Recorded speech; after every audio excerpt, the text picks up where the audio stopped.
Libertad de prensa no es solo poder hablar de lo que uno quiere hablar. Es poder hacerlo sin represalias ni hostigamientos. ¿Qué opinión tiene usted, por eso le decía, del momento histórico que está viviendo el Ecuador? Osvaldo Hurtado Larrea, expresidente de la República en Cadena Democracia. Doctor. Efectivamente, yo creo que el Ecuador hoy vive un momento crucial, ¿no? Esta no es cualquier elección. De las muchas que hemos tenido en casi 40 años, desde que volvimos a la democracia, como usted acaba de relatarlo. Ninguna de las elecciones ha suscitado la polarización de esta elección. Ninguna suscitó el interés de los ciudadanos por participar, por intervenir, por apoyar, por jugarse. Hoy tenemos en el Ecuador una sociedad absolutamente movilizada y de manera voluntaria.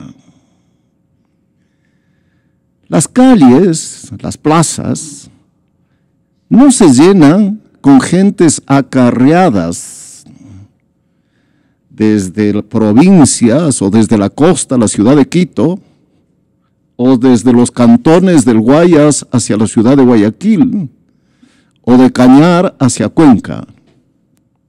La gente va a la calle voluntariamente, ¿no? Porque quiere hacer escuchar su voz, ¿no? Porque quiere gritar, ¿no? Porque quiere apoyar, porque quiere hacer conocer su presencia. Y usted encuentra en las calles ancianos, personas de mucha edad, muy jóvenes, muchísimas mujeres. Quizás son las más militantes,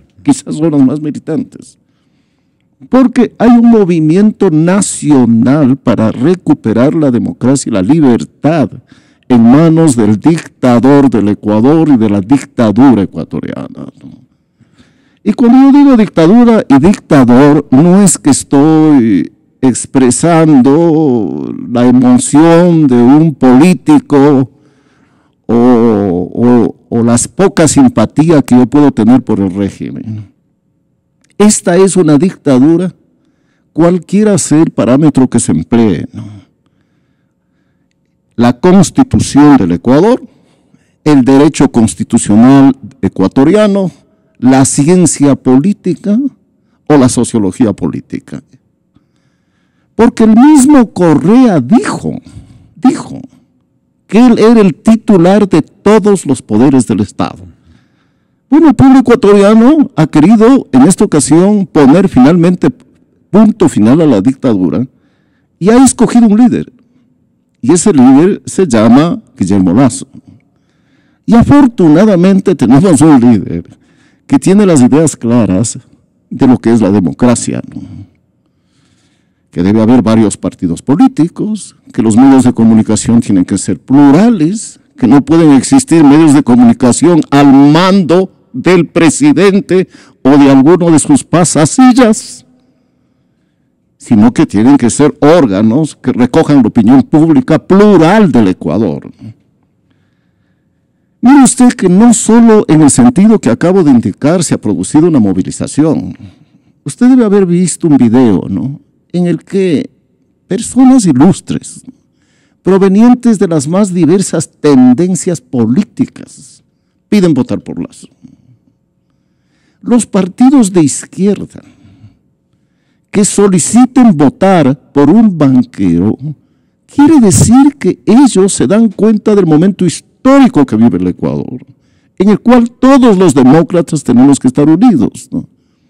Bueno, esto a mí me da mucha emoción primero, ¿no? Porque la política es demasiado importante para que el pueblo le dé las espaldas, ¿no?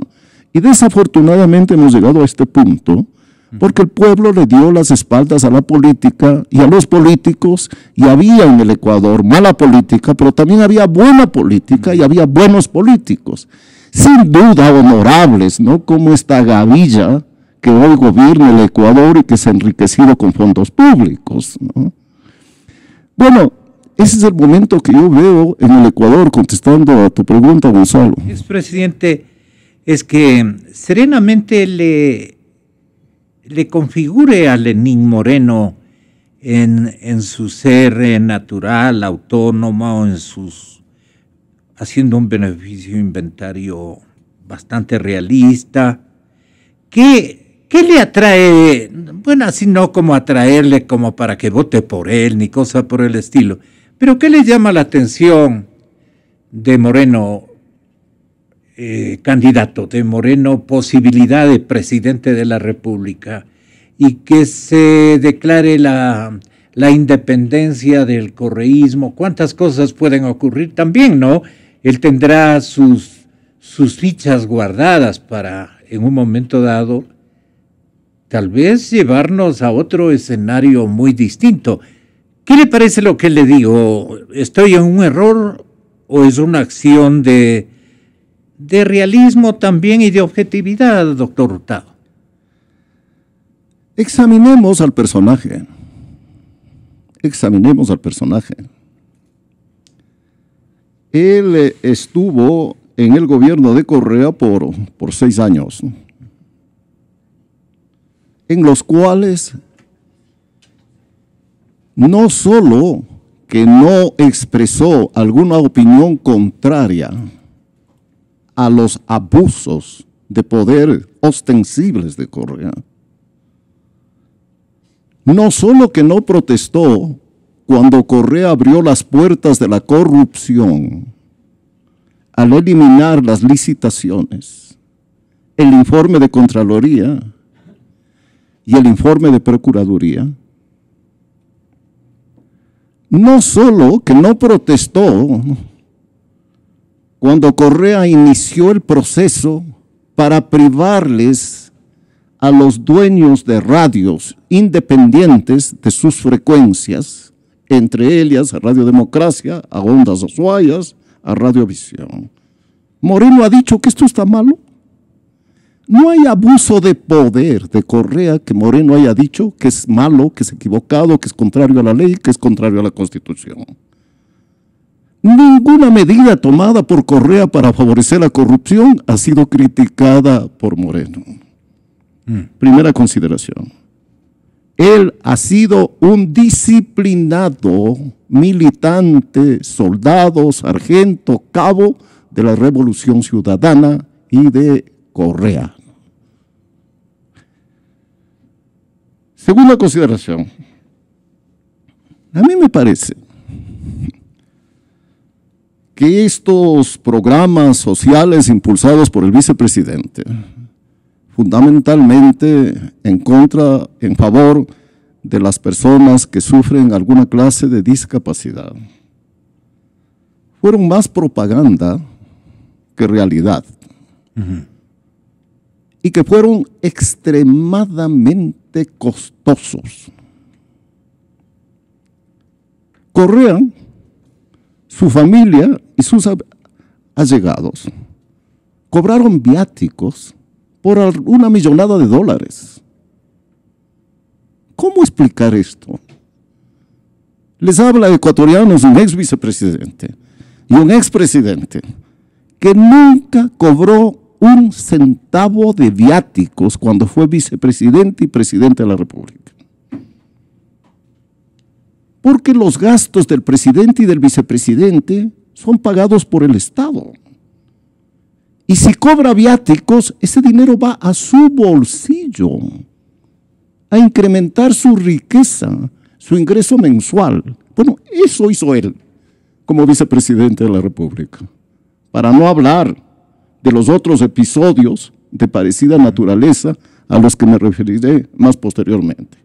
Entonces, él no puede dar un testimonio de ser una persona intachable desde el punto de vista de quien administra los fondos públicos. Segundo. Tercero, ¿por qué no viene él a las cientos, dijo usted, o miles, no? No, decenas, claro. Ah. Sí, ¿Por qué no ha venido él a las decenas de invitaciones que le ha hecho a esta radio? Porque él está acostumbrado a recibir órdenes. Y tenga usted la seguridad que debe haberse prohibido Correa que venga acá. Seguramente. Porque usted sabe. Seguramente no Correa, sino Vinicio Alvarado, bueno, por ejemplo. No los si no es Correa, alguno de sus secretarios. Claro. ¿No? ¿Por qué? Porque es sabido la animadversión que el gobierno, Alianza País y Correa tiene con usted. Pero es que un candidato a la presidencia no puede hacer eso. Yo hice mucho por Correa, no creo que tenga razón de tener animadversión por mí. Bueno, le ha hecho críticas muy severas a usted. Sí, sí. Y sin duda no le quiere, porque si a usted le quisiera, y si usted fuera un pasasillas de Correa, como son otros radiodifusores, como es el caso de las radios del Estado, como es de TC Televisión, como es el caso de Gama Visión, como es el caso de la televisión, la radio pública y el periódico El Telégrafo, sin duda aquí estaría Moreno, pues, Gonzalo. ¿No cree usted? Bueno, él, un candidato, está obligado. No es que puede decir, no puedo, estoy enfermo, estoy cansado. Él está obligado a presentarse ante los medios de comunicación para responder las inquietudes de los ciudadanos. Pero ¿qué es lo que pasa con Moreno?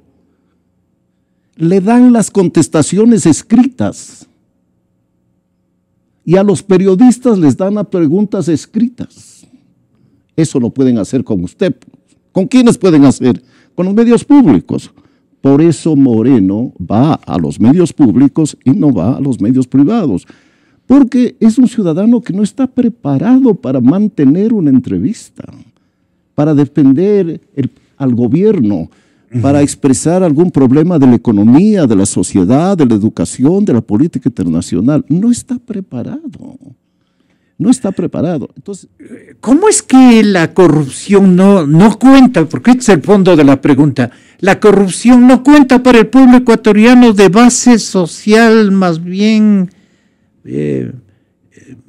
ignorantona de las cosas técnicas de la economía y especialmente de los negocios, que ellos también, dice mucha gente, son de la misma condición. Ya es una cultura que se está configurando en el país respecto a la indelicadeza y a la corrupción.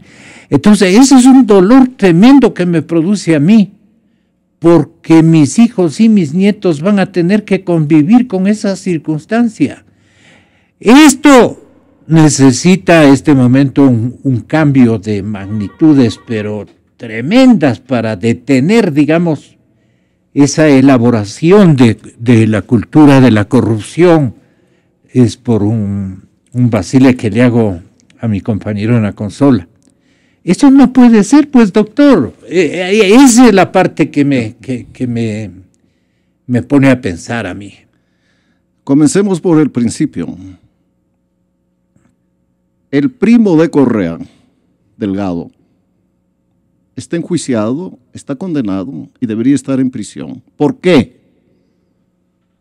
Por un uso ilegítimo del título de economista. ¿Correcto? El Pedro. ¿Sí? Bueno. Los ecuatorianos tenemos mala memoria y nos hemos olvidado que Glass hizo exactamente lo mismo. Usó el título de ingeniero, sin ser ingeniero.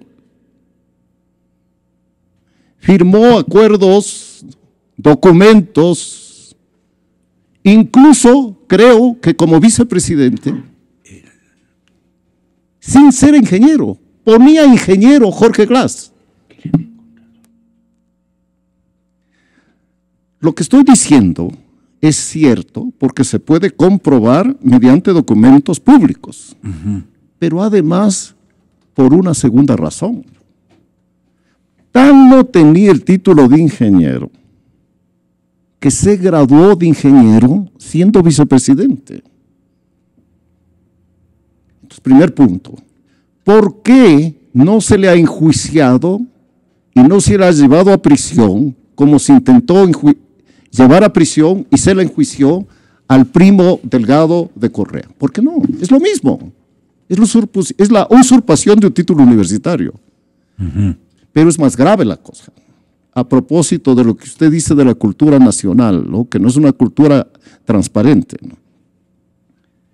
Bien, se gradúa de ingeniero plagiando la tesis de grado, copiando la tesis de grado en buena parte de un sitio de internet llamado El Rincón del Vago, textualmente. ¿Recuerda usted? Sí. Bueno, cuando se supo eso, debió producirse un escándalo nacional y debió presionarse su renuncia y Correa debió despedirlo o el Congreso Nacional, llamado Asamblea, enjuiciarlo. Nada, porque seguramente a los miembros de la Asamblea les pareció bien que Glass se gradúe plagiando su tesis de grado. Segundo punto. Tercer punto. Yo he visto un documento proveniente de un juicio que se tramita en los Estados Unidos en contra de una compañía ecuatoriana denominada Caminosca, Sí. por parte de una compañía australiana que fue engañada. Sí. Y ahí consta $100,000 pagados al vicepresidente Glass como soborno por el proyecto Toachi Pilatón. Ahí le consta. Y otra cosa más, se sabe que fue llamado a que declare en Miami y no fue. ¿Por qué no fue? Él debió ir a decir esto es falso. En lugar de ir a una notaría, debió ir al juzgado en los Estados Unidos y decir que es falso. Bueno, si el Ecuador quiere combatir la corrupción, puede elegir como presidente y como vicepresidente a dos ciudadanos cuestionados moralmente. Ellos van a enjuiciar a Pollitt. Ellos van a enjuiciar a quienes recibieron los sobornos de Odebrecht. Ellos van a descubrir la corrupción. A mí me parece que ellos tienen que protegerse, y ahí contesto una pregunta anterior, ¿no? ¿Por qué, decía usted, quieren continuar en el poder? ¿Por qué? Bueno, ¿Para perdonarse? Para protegerse. Al fiscal que va a nombrarse secretario de Correa, ¿para qué lo pone? ¿Por qué no escogió un gran jurista? Acuérdese usted de Durán Díaz en el gobierno. ¿Por qué no escogió un gran contralor? Acuérdese usted de Hugo Ordóñez de Espinosa en el gobierno. Un honor para el país. ¿Por qué escogen a estos señores que hoy son contralor y al otro que va a ser fiscal? Para que les cubra las espaldas. El uno para que les cubra, eso es futuro. El otro ya las ha cubierto, pues. Ya las ha cubierto. Esa otra razón de que esta es una elección crucial. Porque si quiere el pueblo ecuatoriano combatir la corrupción, pues no puede poner, pues, en la presidencia y en la vicepresidencia de la República dos ciudadanos que en este momento deberían estar rindiendo cuentas ante los jueces. Pero vamos al tema de fondo. Sí. Vamos al tema de fondo. La situación de la economía de hoy es extremadamente crítica. Delicada, sí. No nos damos cuenta porque la moneda es el dólar. Porque si tuviéramos moneda propia, estaríamos en la situación de Venezuela. ¿Por qué razón? Porque aquí en el Ecuador, Correa no puede emitir moneda. No puede. La moneda le emite la Reserva Federal de los Estados Unidos. Y el Ecuador tiene que ganarse los dólares o endeudarse. ¿No? Venezuela emite moneda. Y esa es la razón principal del caos de la economía venezolana, de la devaluación masiva y de una inflación atroz y de la pobreza y hambre que vive el pueblo venezolano. Ya. Aquí nos salvó el dólar. Exacto. El dólar nos salvó. Pero no solo que el dólar nos ha salvado de una crisis igual a la venezolana, sino que además el dólar produjo una transformación social profunda. Mire usted, simple cambio de moneda produjo más efectos sociales que una política social de educación o de salud o de vivienda o de redistribución del ingreso. ¿Por qué razón? Porque conservó el precio de la moneda. Porque no se devaluaron los salarios, ni el valor de los bienes, ni los ingresos de las personas.